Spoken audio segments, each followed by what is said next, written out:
बिस्मिल्लाहिर्रहमानिर्रहीम। अस्सलाम वालेकुम। क्लास 6 की साइंस में चैप्टर नंबर 5 है जिसका नाम है atoms, molecules, mixtures and compounds. इस चैप्टर के अंदर हम एटम्स के बारे में समझेंगे कि एटम्स क्या होता है, मॉलिक्यूल्स किस तरह से बनते हैं, मिक्सचर्स क्या होता है और फिर कंपाउंड किस तरह से फॉर्म होते हैं। तो सबसे पहले आए समझते हैं कि एटम क्या होता है। एटम को समझना बहुत ज़रूरी है क्योंकि हर चीज़ जितनी भी atom is the smallest particle. Atom सबसे छोटा पार्टिकल होता है। इन सारी चीज़ों को, मॉलिक्यूल्स को, मिक्सचर्स को और कंपाउंड को समझने से पहले हमें एटम को समझना है क्योंकि इन सब की जो स्टार्ट होती हैं, जैसे कि एक जो ह्यूमन इंसान होता है या कोई भी ऑर्गेनिज़म होता है तो उसकी जो बेसिक यूनिट होती है, जो वो कहाँ से कंस्ट्रक्ट होता है, वो एक सेल से स्टार्ट होता है। वैसे ही एटम से ही मॉलिक्यूल्स, मिक्सचर्स और कंपाउंड्स बने हुए होते हैं। तो एटम सबसे स्मॉलेस्ट पार्टिकल्स हैं जिसको हम इंसानी आँख से नहीं देख सकते। उसको देखने के लिए हमें माइक्रोस्कोप की ज़रूरत पड़ती है और एटम से ही बाकी सारी चीज़ें बनी हुई होती हैं। तो सबसे पहले इंट्रोडक्शन में हम ये पता करेंगे कि differentiate between in atom and molecules. Atom और मॉलिक्यूल में क्या फ़र्क होता है। तो ये डायग्राम बनी हुई है। इस डायग्राम के अंदर आप देख सकते हैं कि यहाँ पर आप ये जो डायग्राम है, ये किस चीज़ की डायग्राम है। ये डायग्राम है एटम की। तो इस डायग्राम के अंदर जो आपको ये चीज़ नज़र आ रही है, जो ये लाइन्स लगी हुई हैं, ये जो लाइन्स लगी हुई हैं रेड कलर की, इसको हम बोलते हैं शेल। इस लाइन्स को, ये स्ट्रक्चर जो इसको बना रही है, अब इस तरह से ये जो स्ट्रक्चर बना हुआ है तो इसको हम बोलते हैं शेल्स। और शेल्स के अंदर आपको ये सेंटर नज़र आ रहा है, ये सेंटर है न्यूक्लियस। और इस सेंटर के अंदर दो चीज़ें प्रेजेंट होती हैं। कौन सी? एक प्रोटॉन और एक न्यूट्रॉन। इस के अंदर न्यूट्रॉन भी प्रेजेंट होता है और प्रोटॉन भी प्रेजेंट होता है। और बाकी जो दूसरी चीज़ आपको नज़र आ रही है वो ये है कि इस शेल के अंदर कोई चीज़ लगी हुई है, ये वाले बॉल्स लगे हुए। तो इन बॉल्स को बोला जाता है इलेक्ट्रॉन्स। ये इलेक्ट्रॉन्स एटम के अंदर प्रेजेंट होते हैं। तो एटम के अंदर ये तीन चीज़ें जो हमने सामने नज़र आ रही हैं इस डायग्राम के अंदर, ये मौजूद होती हैं। अच्छा, चलें अब इसको करीब से स्टडी करते हैं। तो जो एटम होता है वो smallest possible particle of an element है जिसके पास प्रॉपर्टीज़ होती है एलिमेंट की। तो और एलिमेंट किस चीज़ से बना हुआ होता है? वो बना हुआ होता है एटम का। जब काफ़ी सारे एटम्स जुड़ जाते हैं तो वो एक एलिमेंट बनाते हैं। जब काफ़ी सारे एटम जुड़ जाते हैं तो वो एक एलिमेंट बनाते हैं। जैसे कि फॉर एग्जांपल हाइड्रोजन। हाइड्रोजन क्या कहलाएगा? हाइड्रोजन एक एलिमेंट कहलाएगा। Hydrogen is the simplest element, वो एक सिंपल एलिमेंट कहलाएगा। हाइड्रोजन जो कि हम वाटर के साथ, हम ऑक्सीजन के साथ कंबाइन करके वो वाटर का फॉर्म में आ जाता है तो वो हाइड्रोजन होता है। ठीक है, उसके बाद हम आगे चलते हैं। यहाँ पर साइड पे हमें कुछ इन्फॉर्मेशन दी गई है कि सबसे पहले जो है Rutherford was the first person to draw an atom including electrons surrounding nucleus. तो ये जो फर्स्ट पर्सन थे, इनकी तस्वीर दिखाई गई है। ये फर्स्ट पर्सन है जिन्होंने क्या किया है, जिन्होंने हमें एटम की डायग्राम बना के दिखाई थी। इसके बाद हम आगे चलते हैं। यहाँ पर हमने पढ़ा था कि differentiate between atom and molecule. से एक मॉलिक्यूल और एटम में क्या फ़र्क होता है। हमने ये समझ लिया एटम की तस्वीर देख के कि एटम क्या होता है। अब हमें ये समझना है कि एक मॉलिक्यूल क्या होता है। बेटा, जब व्हेन टू और मोर atoms combine together a molecule is formed. जब दो एटम्स आपस में कंबाइन हो जाते हैं तो वो एक मॉलिक्यूल को बनाते हैं। फॉर एग्जांपल, जैसे यहाँ पर हमारे पास वाटर है। ये क्या है? वाटर दो एटम्स हैं, दो एलिमेंट्स हैं। जब वो कंबाइन हो जाते हैं, हाइड्रोजन और ऑक्सीजन, ये है हाइड्रोजन और ये है ऑक्सीजन। जब ये दोनों कंबाइन हो जाते हैं तो ये क्या बनाते हैं? ये बनाते हैं हमारे पास H2O यानी वाटर। दो हाइड्रोजन और एक ऑक्सीजन, दो हाइड्रोजन और एक ऑक्सीजन हमारे पास क्या बनाएंगे? ये बनाएंगे हमारे पास वाटर। तो ये एक मॉलिक्यूल कहलाएगा। सेम उसी तरह से आगे हमें मॉलिक्यूल के बारे में डिफ़ाइन किया गया है कि जो एक मॉलिक्यूल होता है वो स्मॉलेस्ट पार्टिकल होता है किसी कंपाउंड का। एक मॉलिक्यूल स्मॉलेस्ट हिस्सा होता है एक कंपाउंड का and is made up of groups of atoms. और उस काफ़ी सारे एटम्स के साथ बना हुआ होता है। सबसे पहले हमने ये सीखा कि जो एटम्स काफ़ी सारे मिल जाते हैं तो वो एलिमेंट बनाते हैं।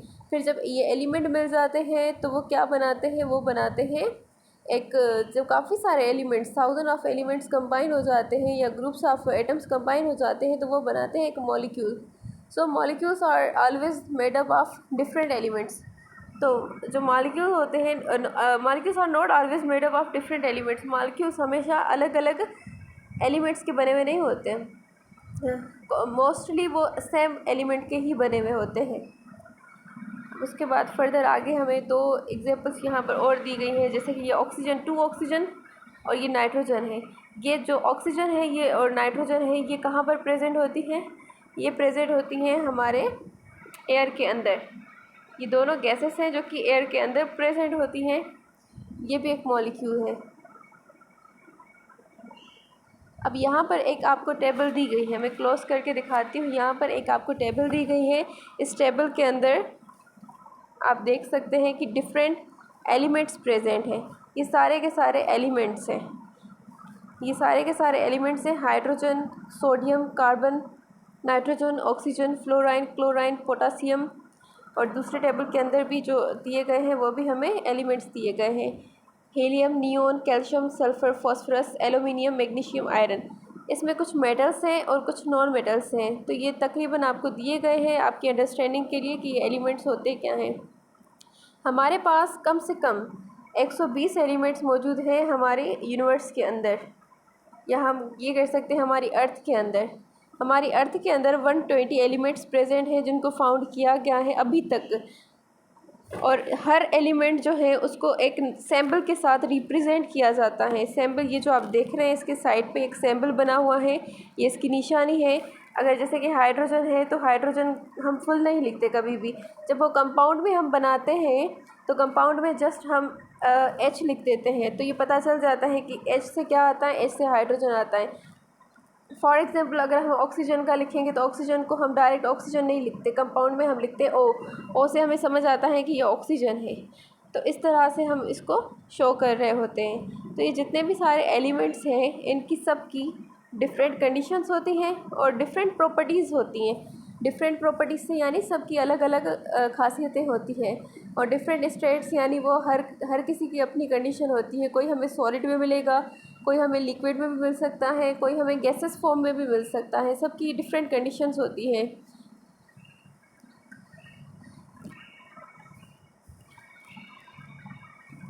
यहाँ पर हमें यूजेस दिखाए गए हैं। यहाँ पर कुछ हमें कुछ एग्जांपल्स यहाँ से उठा के, ये जो टेबल है इसी टेबल से उठा के कुछ एलिमेंट्स के हमें यूजेस बताए गए हैं। जैसे कि फॉर एग्जांपल ये हाइड्रोजन है, तो हाइड्रोजन किस चीज़ में यूज़ होता है? हाइड्रोजन यूज़ होता है, ये जो बलून आपको नज़र आ रहे हैं, इस बलून के अंदर जो हम गैस फिल कर रहे होते हैं, ये गैस किस चीज़ की होती है? ये हाइड्रोजन की गैस होती है जो कि बलून के अंदर होती है। तो इस गैस फिल करने से वो हाइड्रोजन जब हम फिल कर रहे होते हैं तो ये ईज़िली ऊपर उड़ जाते हैं। उसके बाद हमें यहाँ पर कुछ और भी एग्जाम्पल फर्दर दी गई हैं, जैसे कि एल्यूमिनियम, मैग्नीशियम जो है, iron are hard used in building cars, bridges and houses. और यहाँ पर आपको फर्दर इंफॉर्मेशन दी गई है कि car and bridge made up of metal elements. जो कार होती हैं और ब्रिजेस होते हैं वो मेटल के एलिमेंट से बनाए जाते हैं, जैसे कि एल्यूमिनियम और मैग्नीशियम और आयरन यानी स्टील, ये स्टील वाले मेटल्स होते हैं। चलें आगे चलते हैं। इसके बाद classification of elements, metals and non metals. इसमें हमें कहा गया है कि एटम और जो मेटल्स हैं और नॉन मेटल्स हैं उनकी क्लासिफिकेशन करें यानी उनको पहचानें। कुछ एलिमेंट्स मैंने पहले भी बोला था कि मेटल्स होते हैं और कुछ नॉन मेटल्स होते हैं।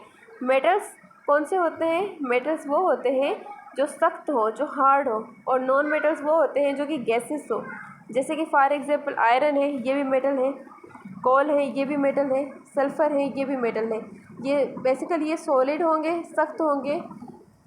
और जो गैसेस होती हैं वो तो गैसेस ही होती हैं।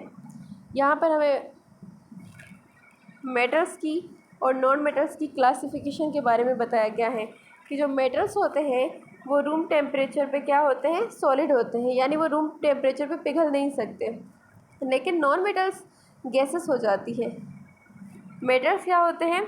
उनके पास मेल्टिंग और बॉइलिंग पॉइंट हाई होता है, लेकिन नॉन मेटल्स के पास बहुत लो होता है। तो ये जो मेटल्स होते हैं ये हमारे पास हीट के लिए और इलेक्ट्रिसिटी यानी जो इलेक्ट्रिसिटी हमारे पास बनती है उनके लिए बहुत फ़ायदेमंद होते हैं, अच्छे होते हैं। लेकिन नॉन मेटल्स किसी काम के नहीं होते। उसके बाद जो मेटल्स होते हैं वो शाइनी होते हैं काफ़ी ज़्यादा, लेकिन जो नॉन मेटल्स होते हैं वो बहुत सॉफ्ट होते हैं और एज अ फ्लैट शीट्स की शेप में होंगे। आप लोगों को वायर्स में भी मिल सकते हैं। Compound and mixtures. इसके बाद हमें ये बताया गया है कि कंपाउंड्स क्या होते हैं। तो कंपाउंड की डेफिनेशन की अगर तरफ जाएं तो हमारी कंपाउंड की डेफिनेशन है compounds are made up by chemical combination of 2 और मोर एलिमेंट्स। जब 2 या 2 से ज़्यादा एलिमेंट्स की केमिकल कम्बिनेशन होती है तो वो कहलाती हैं कंपाउंड्स। जैसे कि 2 या 2 से ज़्यादा एलिमेंट्स जब वो केमिकली कंबाइन हो जाएंगे तो वो हमारा कंपाउंड बन जाएगा। जैसे कि यहाँ पर हमें एक एग्जांपल दी गई है H2O की। H2O केमिकली जब दो हाइड्रोजन और एक ऑक्सीजन केमिकली आपस में जुड़ जाते हैं तो वो एक कंपाउंड कहलाएंगे। वैसे ही कार्बन और ऑक्सीजन, कार्बन डाइऑक्साइड कहलाएगा। कार्बन और ऑक्सीजन का मिलना ये कहलाएगा कार्बन डाइऑक्साइड। वैसे ही जब हम कॉमन जो हमारे पास साल्ट होती है, नमक होता है, तो वो किस चीज़ से बनता है? वो सोडियम क्लोराइड से बनता है। Sodium chloride. सोडियम का फॉर्मूला हमारे पास जो सैम्पल है, सोडियम का सैम्पल है Na।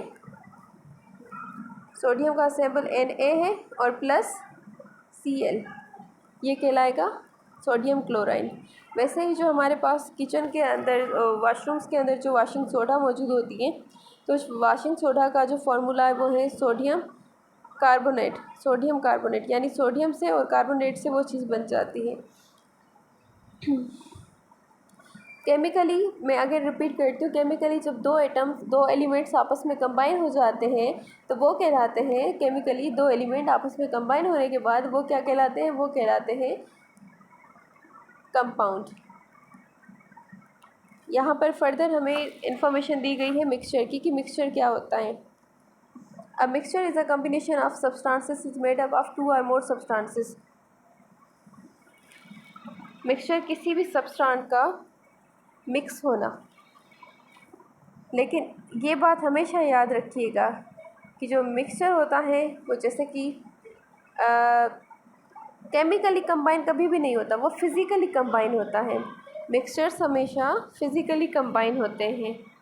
जब 2 से ज़्यादा चीज़ें मिल जाती हैं तो वो फिज़िकली कंबाइन होती है, नॉट केमिकली कंबाइन। और जो एक मिक्सचर होता है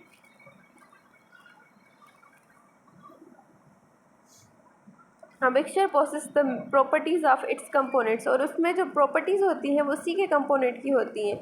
तो a mixture can be separated into component by physical methods. और एक मिक्सचर को हमेशा हम सेपरेट कर सकते हैं। एक मिक्सचर को सेपरेट किया जा सकता है। किस तरह से किया जाता है? वो फिज़िकली ही कंबाइन मेथड से किया जाता है। तो फिज़िकली जिस तरह से उसको सेपरेट किया जाता है वो मैं आगे आपको वो तरीके सिखाऊंगी। तो एक मिक्सचर को यानी हम सेपरेट कर सकते हैं। और इसके अलावा component of mixture are not mixed in fixed ratio. वो कभी भी एक फिक्स रेशियो में मिक्स नहीं हो सकते। जितने भी उसके हिस्से होते हैं, कंपोनेंट्स होते हैं। और कंपाउंड क्या होता है? वो केमिकली कम्बिनेशन भी हम कह सकते हैं उसको, केमिकली कंबाइन भी होता है।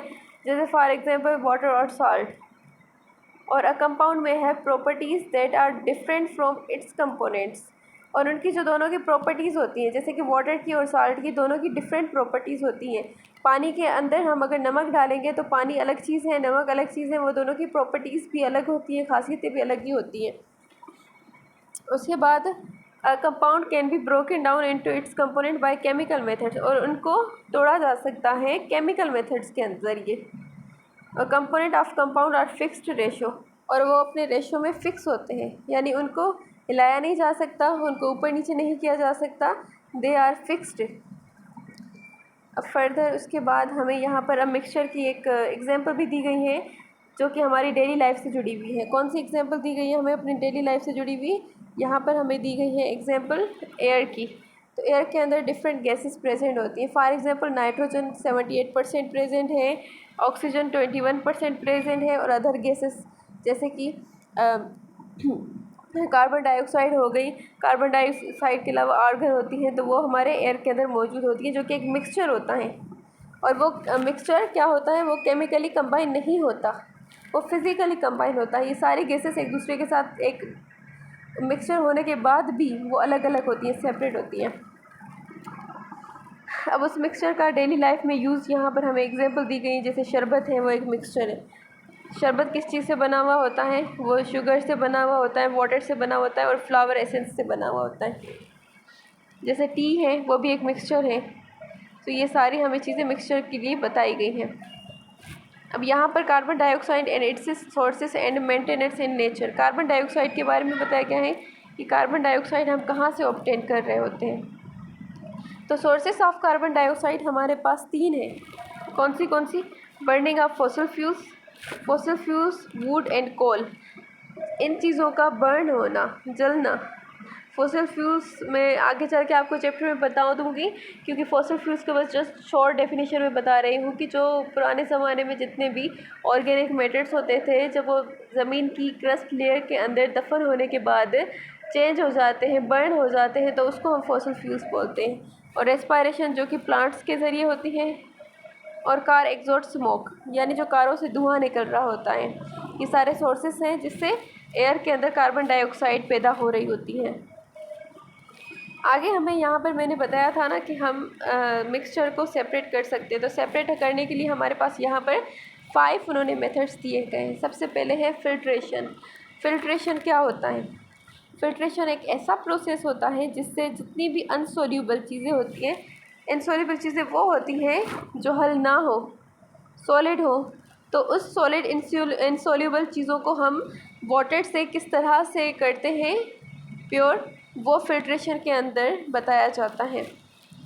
फ़िल्ट्रेशन के अलावा दूसरा मेथड जो होता है वो होता है क्रिस्टलाइजेशन। क्रिस्टलाइजेशन से हम क्या करते हैं? क्रिस्टलाइजेशन से हम सेपरेट करते हैं साल्ट को वाटर के अंदर से। साल्ट हो गई या शुगर हो गई, उसको वाटर के अंदर से हम सेपरेट करते हैं। सबसे पहले तो हम यही करेंगे कि उसको नॉर्मल टेम्परेचर पे या थोड़ा सा टेम्परेचर बढ़ा के छोड़ दे देंगे। पानी के अंदर जो हमारे पास पानी मौजूद होता है, उस पानी के अंदर जितना भी नमक होता है, तो नमक को हम छोड़ देंगे। फिर आहिस्ता आहिस्ता उसकी गैस को हम बढ़ाते जाएंगे। उस हिसाब से हमारा वो क्रिस्टलाइजेशन मेथड हम ऑब्टेन करते हैं। अब उसके बाद है डिस्टिलेशन। डिस्टिलेशन मेथड के अंदर हम क्या करते हैं? डिस्टिलेशन मेथड के अंदर हम लिक्विड को प्योरीफाई करते हैं। जितने भी हमारे पास लिक्विड होते हैं, when we boil a liquid such as sea water, जैसे कि हमारे पास सी वाटर है, it turns into steam and evaporates leaving behind the solid constitution present in the sea water. जितना भी समुद्र का पानी है उसको, या फिर उसको खालिश बनाना, यानी एक नमकीन पानी को आप सॉलिड के शेप के अंदर आ रहे हो, उसको हम डिस्टिलेशन बोलते हैं। और नंबर 4 पे है sublimation. It is a process of purifying a solid when we heat a mixture with a solid sublimate material as iodine, camphor or dry ice, the solid directly vaporizes। Sublimation से हम कोई भी सख्त चीज़, कोई भी metal हो गया, उसको हम प्योरीफाई करते हैं, उसको हम खालिश बनाते हैं। तो ये हमारे पास कुछ मेथड थे और इसकी समरी है यहाँ पर। और यहाँ पर लास्ट में हमारे पास कुछ क्वेश्चंस आए हैं रिव्यू के अंदर। तो सबसे पहला जो क्वेश्चन है वो ये है कि which of the following has a positive charge. कौन सी चीज़ के पास पॉजिटिव चार्ज होती है? तो जो हमारे पास इलेक्ट्रॉन है वो तो इलेक्ट्रॉन होता है, एटम एटम होता है, न्यूट्रॉन क्या होता है? वो न्यूट्रल होता है। प्रोटॉन के पास पॉजिटिव चार्ज होती है, ठीक है। The chemical symbol for manganese, तो इसका केमिकल सिंबल है Mn। आई होप कि आपको आज का टॉपिक समझ में आ गया होगा। Thank you for watching the video.